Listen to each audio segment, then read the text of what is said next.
Bismillahirrahmanirrahim. Assalamualaikum warahmatullahi wabarakatuh. Alhamdulillah, Allahumma sholli ala Sayyidina Muhammadin wa ala alihi wa sahbihi ajmain.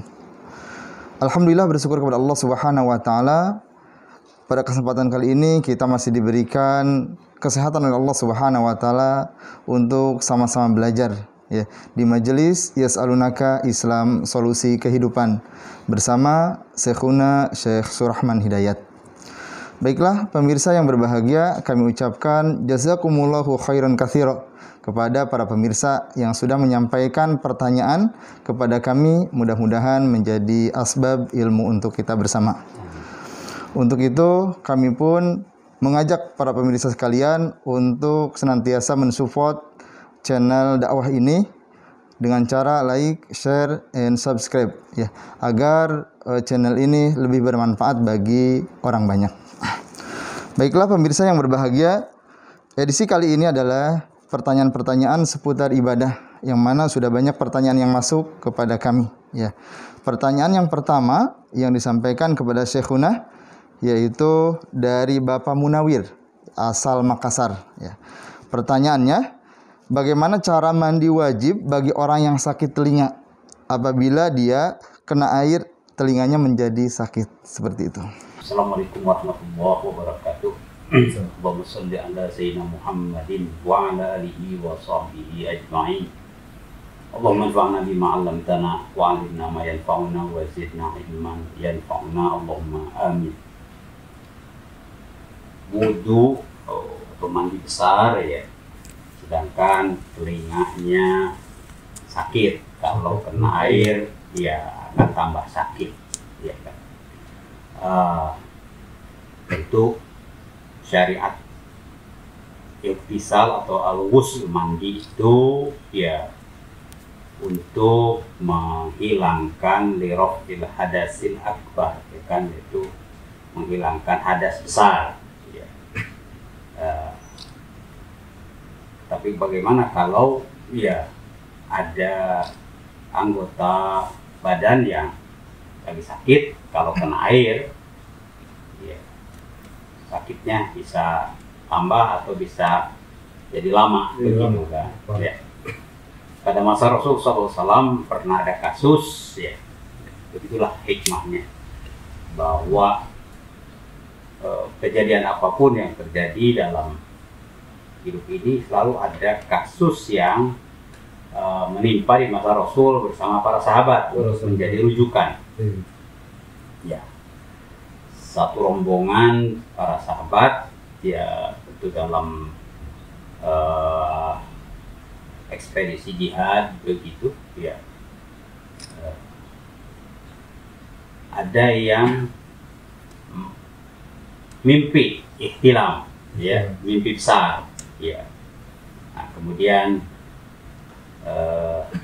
bertanya kepada yang lain, bagaimana ini ya, padahal ini udaranya lagi dingin banget.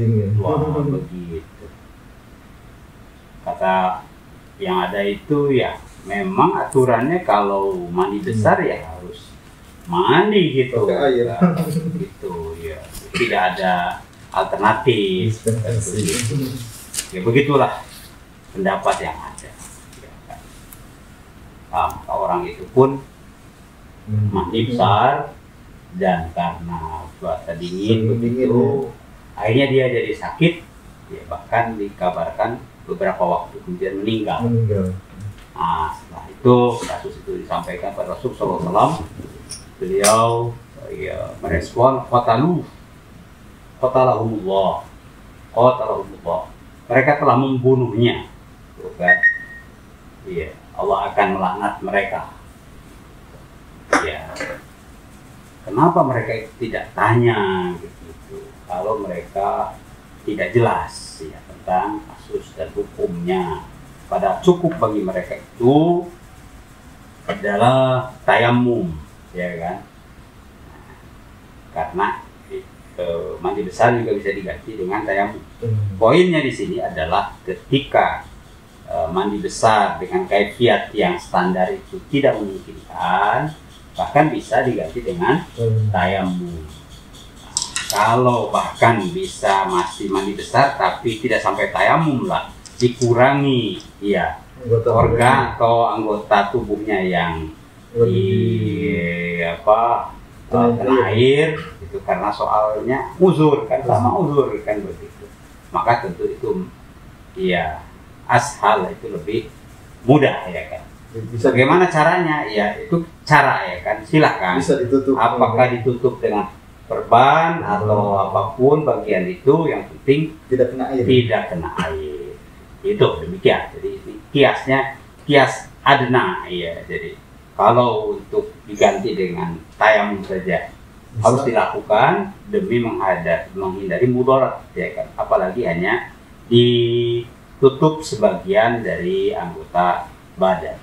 Wallahu. Pertanyaan berikutnya datang dari Ibu Widya asal Bandung, ya, menanyakan bagaimana cara taubat tapi masih labil. Apakah memperbaiki diri dulu baru taubat atau sebaliknya? Ya, karena ketika taubat takut mengulangi lagi, seperti itu. Kenapa orang itu taubat? Itu karena ada itu saja iman. Ya, iman itu mempunyai dua sayap. Ya.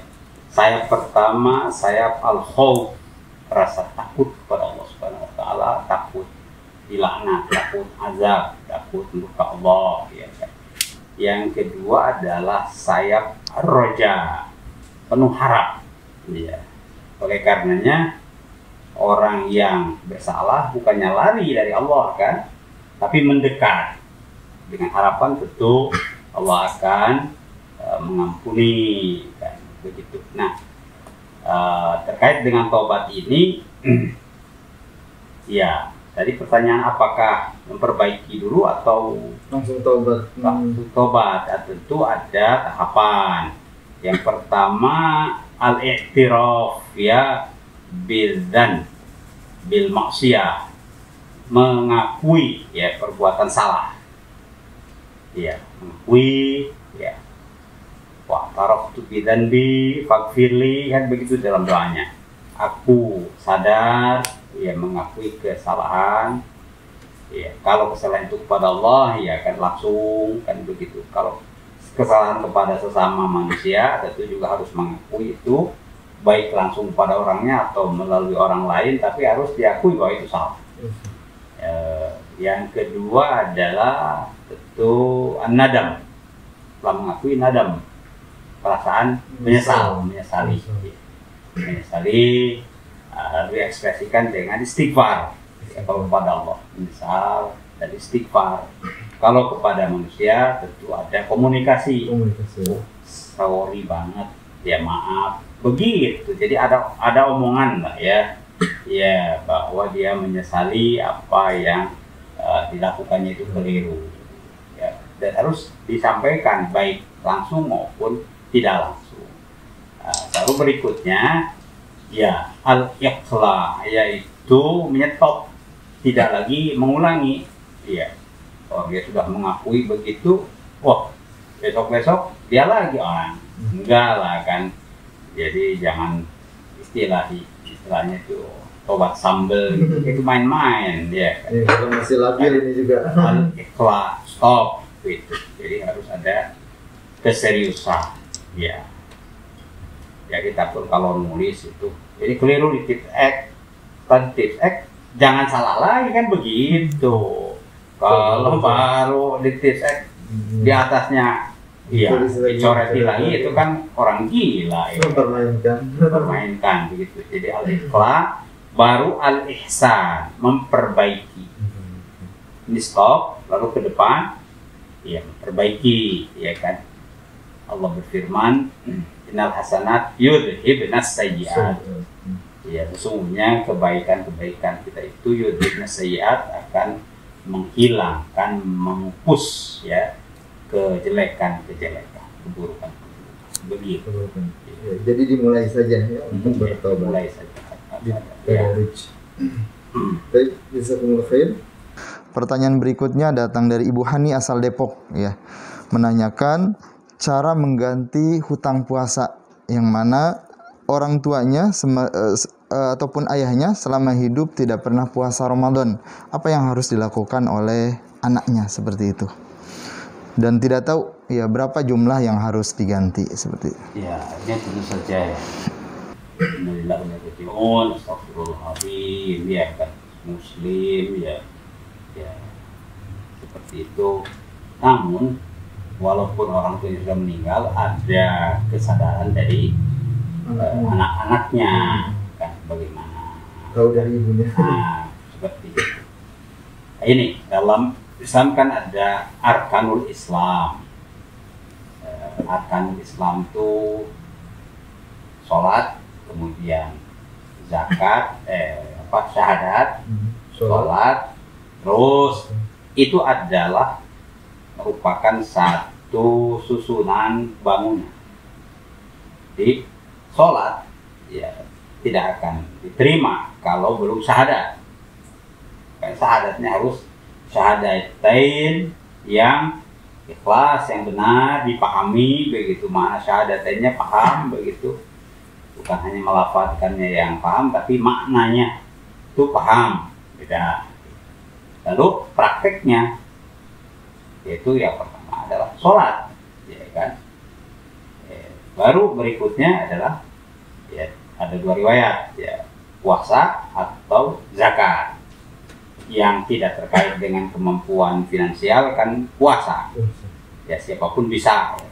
Karena hanya menahan lapar saja. Ya berikutnya ada kemampuan finansial yang sedikit, yaitu zakatul fitr.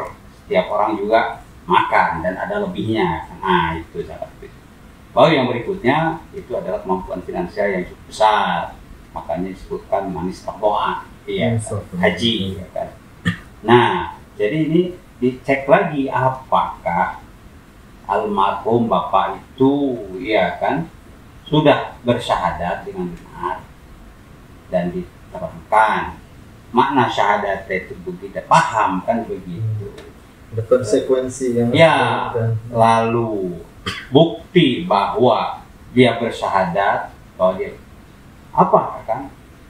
Yang pertama kali bukti menunaikan janji kepada Allah itu kan as-sholat.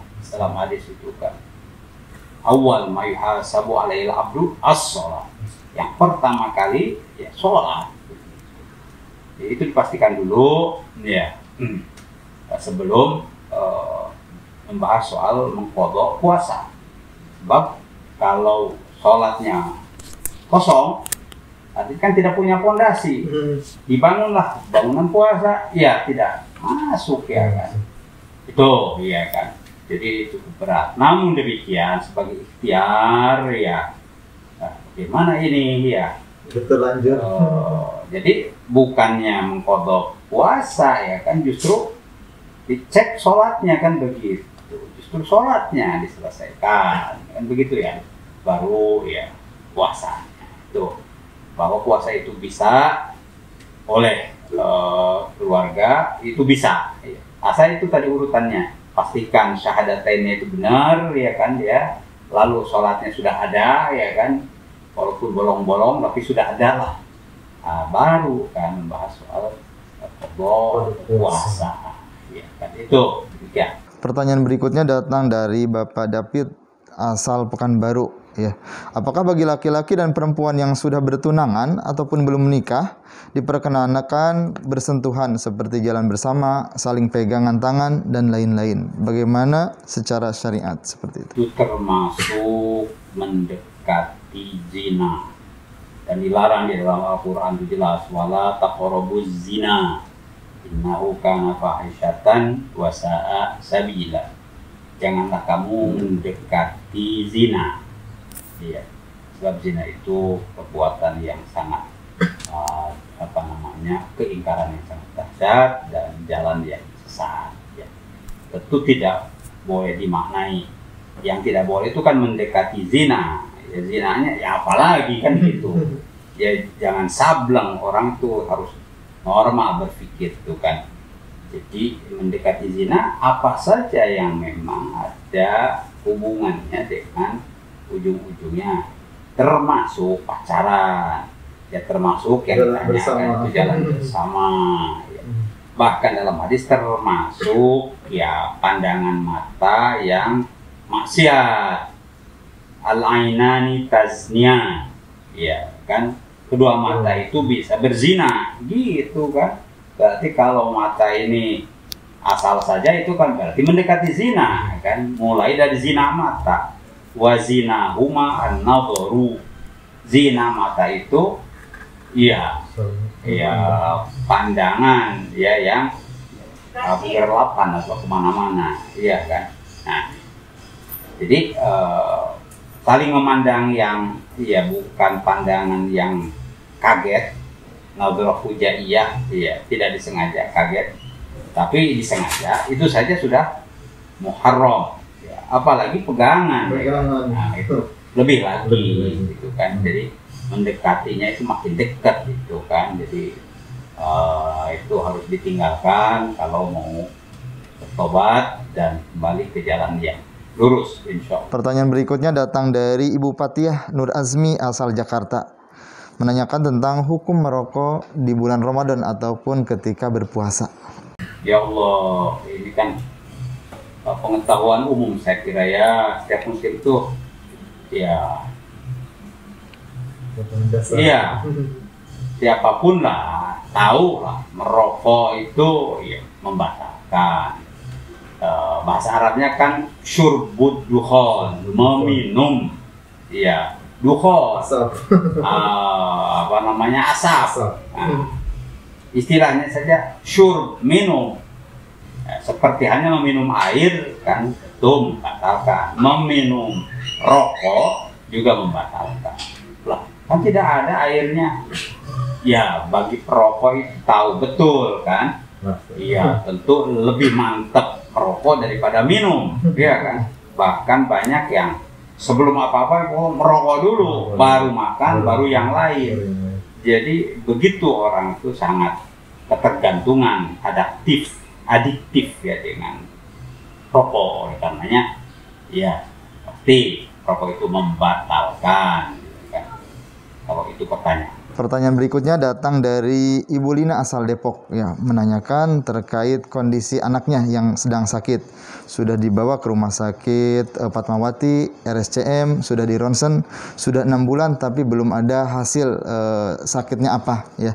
Minta dibimbing, adakah ayat ataupun surat Al-Quran yang bisa dibacakan di depan air lalu diminumnya, seperti itu. Ya, dalam hadis saya disebutkan ada satu surat yang kalau dibaca itu la'allahu atau la'allah tukhaffif, kan, meringankan al-marad, ya, sakit, yaitu surat Yasin. Lagi sakit parah sekalipun, ya, itu tentu dianjurkan.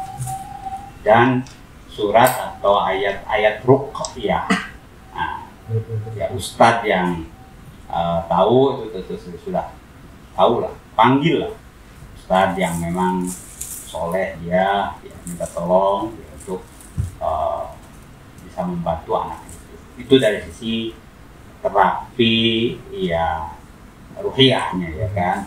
Jadi surat Yasin plus surat atau ayat-ayat ruqyah yang lain, kan. Nah, mudah-mudahan dengan begitu ya Allah itu ringankan sakitnya. Yang kedua adalah sodako. Sodako itu ajibah, itu termasuk hal yang minal ajaib. Ya, untuk ya banyak loh kisah orang itu sudah divonis oleh dokter harus operasi itu dan ini, ya kan. Sudah, kalau begitu mungkin umurnya tidak lama lagi kan gitu. Ya, dia merasa ada rezeki lah begitu. Ya, ada rezeki, maka tidak berbagi kan. Umur juga tidak lama, ya udah dibagi saja. Nah, maka dikeluarkanlah sebagian dari asetnya itu ya disedekahkan. Tentunya tentu bajariah begitu. Nah, itu ajib ya, minal ajaib ya. Beberapa waktu kemudian dicek lagi, ternyata ya perkembangan kondisinya itu bagus. bahkan kata dokternya ini ya diobati sedikit ya insya Allah tidak perlu operasi, kan begitu ya. Bahkan dokternya tanya, ini minum obat apa, kan begitu. Itulah iya, itu sedekah ya. Ya jadi silakan, jadi kalau sedekah itu ya dengan sesuatu yang bernilai, sebagaimana kita mendapatkannya, oh ini cukup bernilai, udah keluarkan. Iya, itu sesuai dengan kemampuan gitu. Tapi iya, jangan asal-asalan ya sedekah itu recehan padahal dia mampu lebih dari itu. Sebab istilah saya itu sedekah itu nyuap dalam tanda kutip kepada Allah Subhanahu wa taala supaya kesulitannya dimudahkan, ya keperluannya dilancarkan. Ya, saya ada lebih dari 1-2 kali pengalaman begitu, yang ada kesulitan atau apa begitu. Kalau ke orang itu kan, ya nyuap itu, ya jelas nggak baik ya. Atau walaupun sedekah, tapi kemudian ya ke orang begitu ada secara akhlak nggak bagus, ya udah. Karena yang muyassir musahir itu Allah Subhanahu Wa Taala. Ini ya, pokoknya ini mau sedekah kepada Allah Subhanahu Wa Taala, tapi tentu disalurkannya kepada mereka yang membutuhkan. Tapi niatkan seperti itu, mudah-mudahan Allah menerima. Dan alhamdulillah itu ya dengan sedekah ya kepada Allah itu diberikan jalan. Kok ada ya begitu kan? Nah, jadi 2 hal tadi itu ada surat tertentu dan juga dengan sedekah yang ya cukup mengesankan. Pertanyaan berikutnya datang dari Ibu Rahma asal Solo ya. Menanyakan hukum ketika sholat berjamaah namun ketinggalan 2 rukun sholat ya. Apa yang harus dilakukan karena kepanjangan membaca suratul Fatihah seperti itu. Rukun sholat itu kan pilar-pilar rukun itu ya. Bagian-bagian yang organik yang harus dipenuhi. Ya harus dipenuhi kalau rukun. Ada yang lebih asasi rukun itu yaitu qiraatul Fatihah, iya kan, itu tidak boleh sebab Fatihah itu seolah-olah induknya sholat itu kan. La sholata liman lam yaqra bi Fatihatil kitab, ya tidak sah, bahkan ya tidak ada sholat kalau tidak ada Fatihah. Seolah-olah Fatihah itu induknya, ya tidak disebutkan tidak sah sholat kalau tidak ruku misalnya kan. Walaupun ruku memang bagian daripada rukun. Maka terkait dengan pertanyaan tertinggal imamnya udah duluan. Ya, jadi masbuk.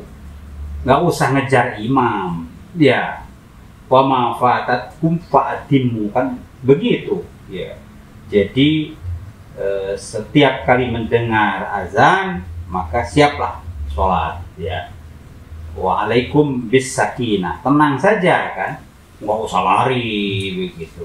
Bagaimana ketinggal ya nggak apa-apa ya. Wama ya adroktum ya yang kejar ya fakmilu ya sempurnakan. Wama fatatkum yang ketinggalan fatimu ya begitu. Ketinggalan masuknya yo masih berdiri ya udah masuk bersama imam begitu. Tapi pastikan kita membaca suratul Fatihah. Gitu kan. Ruku mungkin dipercepat bisa. Begitu baca Fatihah ya. Asalnya baca 3 jadi 1. Begitu. Kalau ruku imam misalnya ruku iya. Nah, sini juga imam itu harus yang paham ya al-imamah. Etika akhlak berimamah hukumnya.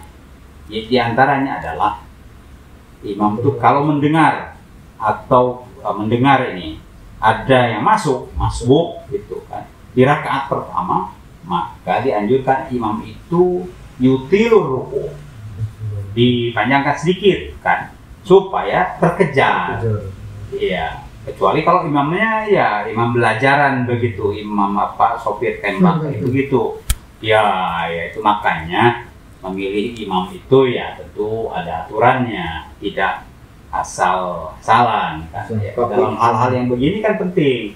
Nah itu imam. Taruhlah ini sudah terjadi, ya yang asasi Fatihah baca, lalu sedapatnya, lalu ikuti kan begitu.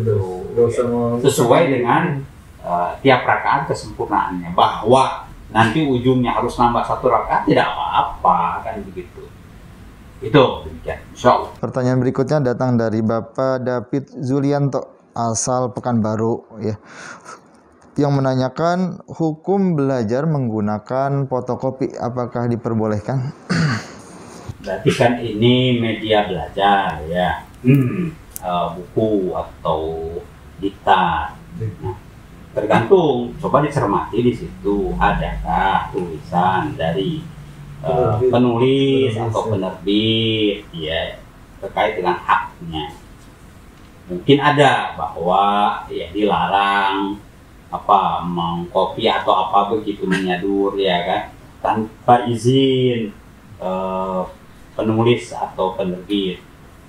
Kalau buku itu sangat bermutu, biasanya kan ada itu.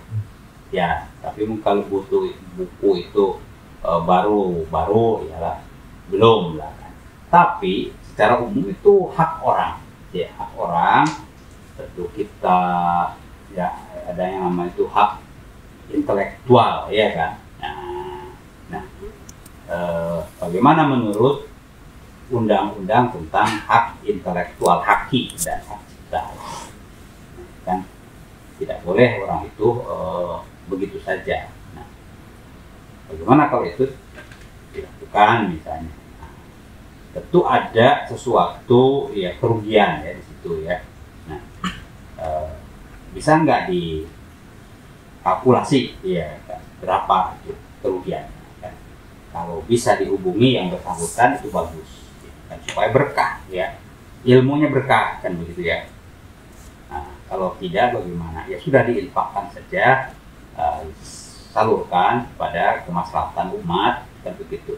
Ditaksir misalnya sekian ribu, udah 20.000 atau berapa begitu. Ya udah salurkan ke ropak infak di masjid ya begitu. Kalau sulit mengakses menghubungi si penulisnya. Pertanyaan berikutnya datang dari Ibu Patiah asal Jakarta ya, yang menanyakan hukum memotong kuku dan membersihkan lubang telinga pada saat berpuasa apakah membatalkan puasa? Kalau motong kuku justru dianjurkan ya kan orang berpuasa supaya ya rapi juga dan mengikuti sunnah fitrah. Kan ada sunnah fitrah diantaranya memotong kuku ya setiap kali kukunya sudah panjang ya. Juga mengukur kumis ya, dan merapikan jenggot. Kalau jenggot dirapikan supaya tidak kayak gitu. So, Islam itu kan rapi, yuhibbul jamal, Allahu jamil yuhibbul jamal. Nah, bagaimana dengan mengorek-orek kuping ya? Nah, sini. Kalau itu untuk keperluan kesehatan, sebab kalau numpuk juga ya kan bisa sakit. Nah, tentu timingnya ya tidak siang hari ya kan, ya malam kan masih ada. Taruhlah terlanjur itu siang hari, mungkin ada yang senang juga, orang senang ngagere gimana tuh. Nah, dibahas memang dalam fikih itu soal memasukkan sesuatu ke lubang yang tembus ya, al-ajwaf disebutnya. Contoh ya lubang hidung kan tembus terus, lalu lubang telinga, dubur ya kan, nah, itu. Nah, kenapa itu? Karena dikhawatirkan ada partikel atau apapun yang terus masuk kan begitu. Jadi makruh, paling tidak itu makruh, jangan dilakukan, ya kan. Kalaupun melakukan itu tidak pada waktu siang, ya. Itu termasuk perbuatan yang makruh, ya, bagi orang yang berpuasa memasukkan sesuatu pada yang lubang yang tembus disebutnya ajwaf. Nah itu kan. karena ada kekhawatiran ada yang kedorong kan begitu. Nah, itu. Pertanyaan berikutnya menanyakan tentang bagaimana cara membersihkan najis ya. Yang mana najis itu najis anak kecil yang awalnya itu basah, udah kering dan anak itu duduk di karpet ya. Bagaimana cara membersihkannya? Apakah karpetnya ikut dibersihkan? Ya, anak kecil itu apakah anak perempuan atau anak laki-laki itu dibedakan ya dalam hadis itu. Kalau yang laki-laki itu lebih ringan dibandingkan dengan air seninya anak perempuan. Tapi dua-duanya kalau najis itu aini ada fisiknya ya izalatul ain dibersihkan. Lalu setelah itu bagi yang anak laki-laki itu cukup dibasahi saja, dibasahi dah. Tapi kalau yang anak perempuan ya dialiri air kan begitu, jadi peran yang ngalir itu kan. Tapi kalau yang anak laki cukup ya ciprati ya basah ya itu kan. Kalau ini kan kering sudah kering. Nah, juga ya najis itu kalau sudah hilang ainnya izalatnya itu bisa dengan tanah ya gitu atau sesuatu benda yang bisa menghilangkan gitu ya kan, daun atau begitu, termasuk juga matahari, jadi mengeringkan yang sudah kering ya dengan matahari ya dan ainnya tidak ada ya sudah, itu termasuk izalatuha, jadi menghilangkan najasah itu. Insyaallah. Pemirsa yang berbahagia, alhamdulillah pertanyaan-pertanyaan yang masuk sudah dijawab oleh Syekhuna Syekh Suraman Hidayat. Untuk itu terlebih dahulu kita break ya. Assalamualaikum warahmatullahi wabarakatuh.